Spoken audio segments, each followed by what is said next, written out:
Salam damai sejahtera saudara-saudara yang terkasih pencinta firman Tuhan. Berjumpa kembali dengan Bible Learning with Father Joseph. Saudara-saudaraku, bagaimana kabar Anda hari ini? Saya berharap, saya berdoa semoga hari ini kita tidak menyia-nyiakan rahmat, kebaikan Tuhan, berkat-berkat Tuhan, suara-suara Tuhan, tuntunannya. Ya Tuhan, berilah pikiran, hati kami lebih peka untuk bisa menangkap pertolongan-Mu, kehadiran-Mu dalam kehidupan kami. Karena saat ini itulah yang sangat kami butuhkan. Tuntunan-Mu, pegangan-Mu ya Tuhan. Jangan biarlah terlepas dari tanganku. Sebab saat-saat ini aku sedang berjuang untuk kehidupanku. Berkatilah anak-anak-Mu ini ya Bapa, dengan berkat-berkat-Mu, pertolongan-Mu, dalam nama Bapa dan Putera dan Roh Kudus. Amin. Saudara-saudara yang terkasih, bagaimana kabar Anda hari ini? Saya berharap Anda semua dalam keadaan baik. Romo, kami itu berjuang untuk menjadi baik Romo. Tapi Romo tahu sendirilah, di media sosial begitu banyak kabar-kabar yang membingungkan, kabar-kabar yang membuat kami itu patah semangat Romo. Harga saham misalnya ISHG ataupun ya pengusaha-pengusaha sekalipun yang kalau zaman dulu-dulu itu menjelang libur panjang ini lagi ongkang-ongkang kaki, liburan ke Eropa, liburan ke mana-mana gitu. Sekarang pusing Romo. Para pengusaha ini dibuat babak belur. Di satu sisi mereka mau perusahaan mereka langgeng, dapat keuntungan, dapat laba. Tapi di sisi lain ada banyak pukulan sana sini, peraturan-peraturan lah, segala babak belur mereka yang membuat mereka serba salah. Bagaimana ini dengan karyawan-karyawan mereka yang jumlahnya bisa puluhan, bahkan ratusan, bahkan ribuan. Apakah Anda yang pengusaha betul mengamini apa yang saya alami ini? Iya Romo, yang lagi susah, yang lagi bingung Romo, bukan cuma rakyat-rakyatnya di bawah, para pemilik modal, para pengusaha, para orang-orang yang punya aset luar biasa juga lagi ikut pusing. Saudara-saudara, yuk hidup, mungkin kita sedang lagi ada badai, gelombang, tapi Tuhan selalu menyertai. Amin. Amin, amin. Saudara-saudaraku, kalau Anda sering kali komplain sama saya, Romo Yosef kalau di WhatsApp itu susah banget. Nggak dijawab langsung, dibaca juga enggak. Saudara-saudaraku yang terkasih, tugas saya adalah sebagai seorang dosen di perguruan tinggi, di Sekolah Tinggi Filsafat Triarkara. Di semester ini saya mengajar beberapa kelas. Belum lagi mengajar di tempat lain. Ini aja, ini minggu ini lagi mau ujian ya. Sebetulnya kalau ujian mah dosennya yang santai bukan? Selain bikin soal-soal ujian, yang mahasiswa yang belajar. Nah, Anda bisa lihat di sini, ini ujian di satu pelajaran. Dan ini tumpukan-tumpukan skripsi mahasiswa yang harus saya baca, yang harus saya uji nantinya. Bayangin, kita lihat nih. Judulnya skripsi di tempat saya ya. Selibat imam sebagai cara untuk mencintai. Suatu tawaran reinterpretasi makna hidup selibat imam menurut Yohanes Paulus kedua. Waduh, tentang selibat nih. Kemudian yang ini, analisis naratif terhadap Keluaran 18 dalam hubungan dengan prinsip subsidiaritas. Waduh, berat juga ini. Lalu yang ini, bayangin, tebel banget ini. Aduh, bacanya gimana? Pengalaman akan Roh Kudus oleh anggota PDKK Don Bosco Jakarta. Siapa yang dari Paroki Don Bosco Jakarta? Coba hadir di kolom komen. Ini lagi apa lagi? Pemahaman umat Paroki Cempaka Putih Jakarta mengenai penggunaan patung dalam gereja Katolik. Wah, ini menarik nih. Patung dalam gereja Katolik itu gimana ya? Peran orang muda Katolik Gereja Paskalis Paroki Cempaka Putih dalam menghadapi krisis ekologi pada masyarakat yang apatis. Ayo, Anda suka buang sampah nggak? Masih pakai tumbler nggak? Atau masih pakai botol-botol plastik, kantong-kantong plastik? Waduh Romo, itu mah harus diingetin seumur hidup Romo. Nggak gampang. Nah ini juga Pengampunan Allah dalam sakramen tobat menurut Karl Rahner. Waduh, ini berat juga ini. Yang mana lagi nih? Figur Yesus sebagai teladan bagi orang muda paroki Kelapa Gading dalam memahami dan mempraktikkan tugas diakonia gereja. Siapa yang dari paroki Kelapa Gading? Nih OMK-OMK-nya nih. Ternyata jadi tempat favorit untuk penelitian. Dari kuasa menuju pelayanan, tafsir Kejadian 1 dan implementasi dalam tugas diakonia umat paroki Jalan Malang menurut ensiklik Laudato Si. Waduh, ini bacanya ya kapan ya? Bisa nggak jadi libur lebaran ini saya ini. Orang lebaran ini saya mau ke Malang, mau ke Bandung, mau ke Surabaya, mau ke mana? Ke Solo gitu ya. Tapi gimana? Bukannya saya nolak-nolak, bukannya saya itu pilih-pilih ya. Tapi dengan kerjaan kayak gini, apalagi baru aja kemarin menyelesaikan Ekaristi Kongres, sekarang di kampus saya harus menangani juga seminar internasional. Waduh, seluruh Indonesia ini. Gimana ini? Nah, saudara-saudara, siapa yang di tengah kesibukan sampai lupa berdoa? Saya Romo. Abis gimana? Abis sibuk Romo, bangun tidur langsung gedebak-gedebuk. Di kantor juga gedebak-gedebuk. Nanti pulang juga masih macet-macetan. Udah habis pulang kantor udah bawanya capek Romo, tidur Romo. Nggak mau tuh ikut pertemuan lingkungan, nggak mau ikut doa rosario, nggak mau ikut ya pembaca Alkitab bareng-bareng. Untung ada Bible Learning Romo yang menyemangati saya. Saudara-saudara yang terkasih, sesibuk-sibuknya Anda ya, itu jangan pernah melupakan doa. Udah kok Romo, jangan pernah melupakan firman Tuhan yang dibaca sebagai kekuatan kita. Firman itu yang akan mengalir menemani kita. Mungkin kesulitan akan tetap ada, tapi kita dikuatkan, kita punya pegangan. Ada kekuatan yang sedang bekerja dalam hidupku Romo. Yang gak kelihatan tapi membuat aku maju, buat aku kuat, bikin aku tegar. Meskipun juga ada kegagalan, tapi ketika gagal sekalipun saya gak sampai patah arang Romo, tapi selalu ada Tuhan. Nah, bukan sebuah kebetulan pada hari ini dibacakan itu ada sekarang hari Selasa, itu dari Yesaya bab 7.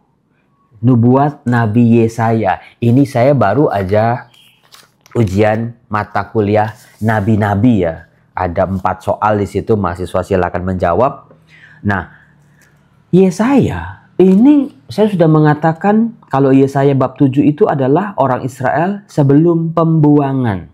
Pada saat lagi nakal-nakalnya, lagi memberontak-memberontaknya, rajanya jahat, rakyatnya juga jahat, mereka sedang menyembah dewa-dewa asing, mereka sedang melupakan Tuhan, mereka sudah tidak lagi mengandalkan Tuhan. Padahal mereka lagi makmur, mereka lagi subur, mereka lagi jaya-jayanya. Romo, kok mirip banget ya sama hidup orang zaman sekarang ya Romo? Makin dia sibuk, makin gak punya waktu buat Tuhan. Ayo buat Anda yang sibuk, apakah Anda masih melibatkan Tuhan dalam kehidupan harian kita? Nah, di nubuat Nabi Yesaya sebetulnya singkat tapi luar biasa.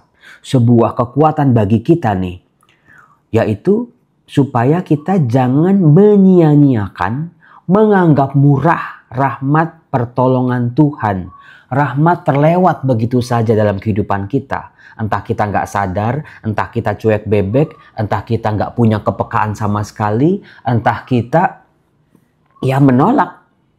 Tahu nih doa, oh jam doa, aku butuh doa. Tapi ntar deh. Siapa yang masih suka nunggu-nunggu, menunda-nunda? Kalau doa, tarsok, ujung-ujungnya lupa. Kalau Anda menunda-nunda relasi dengan Tuhan dalam doa, kita akan hanyut oleh kesibukan-kesibukan kita, oleh pikiran-pikiran kita yang lain. Maka sediakan waktu, sediakan tempat. Mau dunia jungkir balik, dunia perang dunia ketiga, doaku tidak pernah boleh terlewat. Di mana? Di kamar, di mana? Di kapel sebelum masuk kerja misalnya, di mana? Di ruang kerja seperti saya ini. Ketika saya sampai nguji-nguji, ya udah doa jam 12 siang, jam 3 sore, jam 6 sore, atau jam 6 pagi, atau di sela-sela di mana kita bisa. Buatlah doa kita teratur. Supaya apa? Supaya nggak lupa. Supaya ada yang ngingetin. Oh iya ya, jam 10 pagi itu harus sayanya berdoa, Romo. Ya udah, jam 10 ada yang ngajak makan, ada yang ngajak ketemuan, ada yang mau ngajak ini dan itu. 10 menit sama Tuhan. Daripada nggak sama sekali, saudara-saudara. Makin Anda courting, makin Anda diskon, itu waktu doa Anda. Percayalah, semakin kurang, sehingga lama-lama habis sama sekali. Itu cara si jahat mengelabui pikiran kita. Doa kok makin lama makin dikit ya, makin jarang ya. Udah jarang terus makin singkat pula. Udah cepet-cepet pula, cuma berhenti sampai di mulut doang. Cuma sampai ya Tuhan terima kasih selesai. Gak sampai masuk ke hati, gak sampai doa itu kita mencecap kebaikan Tuhan. Menerima betul-betul jadi kekuatan kita. Nah itu dari Yesaya bab 7. Kenapa saya katakan begitu? Karena Raja Ahaz, raja yang sedang berkuasa waktu itu, diminta oleh Nabi Yesaya, mintalah suatu pertanda dari Tuhan Allahmu, entah itu sesuatu dari dunia orang mati yang paling bawah, entah sesuatu dari tempat tinggi di atas. Sebetulnya ini adalah sebuah sindiran dari seorang nabi. Karena apa? Karena Raja Ahaz, penduduknya, rakyatnya waktu itu, imam-imamnya, bahkan orang-orang pentingnya, mereka minta petunjuknya sama dewa-dewa bangsa lain. Mereka lebih percaya pada horoskop, perbintangan, pada ramal-ramal, pada dukun-dukun sakti mandraguna yang memang subur di kalangan bangsa-bangsa lain. Bangsa ini ikut-ikutan. Itu konteksnya saudara-saudara. Orang lebih mau dengar psikolog, orang lebih mau dengar entrepreneur gitu ya, atau motivator, atau kelas-kelas bisnis gitu, daripada duduk tenang diam. Tuhan, tunjukkanlah jalanmu padaku. Ku bersihkan pikiranku, ku bersihkan hatiku, ku bersihkan diriku, supaya rohmu semakin mampu kurasakan. Nah itu dia. Kalau doa cuma cepet-cepet, tolong tunjukin Tuhan, Tuhan tunjukin. Udah kepepet Tuhan. Ya nggak bisa. Antara kita dengan Tuhan itu ada sebuah relasi yang khusus, tapi disadari kita ini berbeda. Antara Allah dengan manusia itu sangat amat berbeda. Kalau Anda dengar seorang motivator, misalnya peluang-peluang bisnis di era sulit misalnya, Anda mau bayar 3 juta ke hotel gitu ya, duduk berjam-jam dengerin, menyimak, mencatat. Itu Anda bisa. Tapi duduk tenang sama Tuhan setengah jam aja kenapa sulit banget ya? Dengan sang pemilik kehidupan yang menata hati, yang menata jiwa. Betul-betul. Jadi doa jangan cuma di mulut saja. Nah, belajarlah dari Raja Ahaz ini. Dikatakan, tetapi Ahaz menjawab, aku tidak mau minta, aku tidak mau mencobai Tuhan. Itu sebuah alasan saja dari Raja Ahaz, karena dia sudah puas dengan suara-suara dukun, suara-suara peramal, dari ramalan-ramalan dari bangsa-bangsa asing. Sehingga bangsa ini melupakan Tuhan. Dikatakan, lalu berkatalah Nabi Yesaya, baiklah, dengarkanlah hai keluarga Daud. Belum cukupkah kamu melelahkan orang, sehingga kamu melelahkan Allahku juga? Kata tegur tuh Nabi Ahaz, Raja Ahaz. Sebab itu Tuhan sendirilah yang akan memberikan suatu pertanda. Sesungguhnya seorang perempuan muda akan mengandung dan akan melahirkan seorang anak laki-laki, dan ia akan menamai dia Immanuel. Artinya Allah menyertai kita. Saudara-saudara, kata-kata ini, pertanda yang ditunjukkan Tuhan buat Raja Ahaz ini, itu sebelum orang Israel dihancurkan oleh bangsa-bangsa asing. Petunjuk ini tidak diindahkan. Petunjuk ini tidak disimak baik-baik. Dianggap angin lalu saja. Ketika mereka sudah meninggalkan Allahnya, menyembah dewa-dewa lain, ditaklukkan oleh Asyur, ditaklukkan oleh Babel, ditaklukkan oleh Yunani. Mereka baru bilang, Di mana Tuhan? Tuhan kok nggak bantu? Tuhan kok jahat? Tuhan kok kejam? Tuhan kok membiarkan umat pilihannya dihancurkan seperti demikian? Tuhan kok membiarkan baitnya yang suci, baitnya yang kudus di Yerusalem diporak-porandakan dan dihinakan? Yang salah siapa coba? Ya, gampang banget kita manusia ini cari kambing hitam. Dan seringkali Allah dijadikan kambing hitam. Gara-gara Tuhan gak jawab doaku ini, aku gagal sebagai seorang dokter. Gara-gara Tuhan gak kasih petunjuk nih, aku sehingga hidupku porak-poranda. Tapi ya manusianya gak membiasakan diri mendengar, merasakan, mengalami hadirat Tuhan dalam doanya. Sehingga berkat-berkatnya, suara Tuhan udah nawarin loh, ditolak. Tuhan udah ngomong loh, gak disimak. Andai kata bangsa Israel pada waktu itu menyadari nubuat ini, mengindahkan nubuat ini. Ada Tuhan yang menyertai kita. Ada Tuhan yang menjadi benteng kekuatan kita. Ada Tuhan yang melindungi, yang tidak akan membuat umatnya hancur berantakan. Mungkin mereka tidak sampai parah dibuang ke Asyur, dibuang ke Babel, diporak-porandakan sedemikian rupa.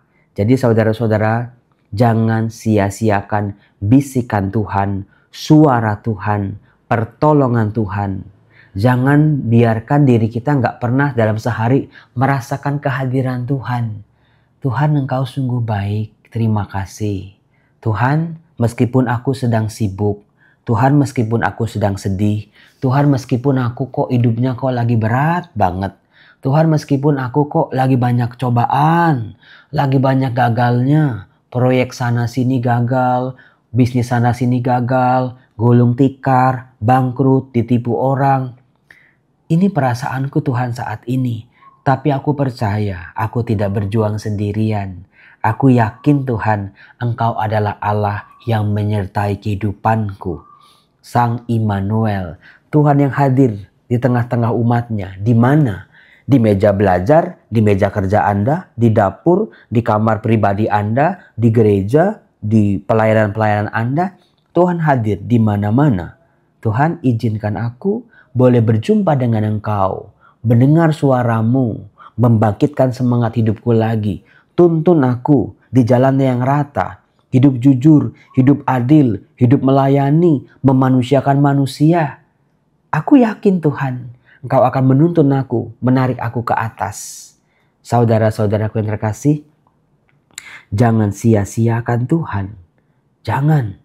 Kita seolah-olah Tuhan itu cuma tempelan. Tuhan cuma ya pelengkap saja dalam kehidupan kita. Jadikan Tuhan yang utama.